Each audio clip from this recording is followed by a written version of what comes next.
格子纸自制小手工，我勒个豆，我都不敢想象，原来格子纸还有隐藏用法，赶紧看过来吧。迷你扇子，先来修剪出一个小正方形，勤俭节约从我做起，折叠成一个梯形，两边对折起来，再来弄一个开关扣，贴上小装饰，扇子就完成了。有没有风我就不知道了。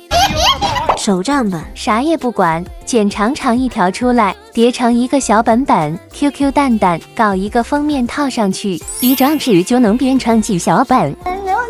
相框，跟着我一样画，找彩色笔涂个边边，记得中间不能涂呀，直接卷起来，贴上你自己美美的照片，后面再弄上支架，是不是还挺好看的？哈哈。盆栽，做梦也没想到格子本还能做盆栽吧？卷成一个小圆筒，下面再覆盖多一层，画个绿绿养眼的树，剪呀剪，直接插上去。我不说，你还以为是真的吧？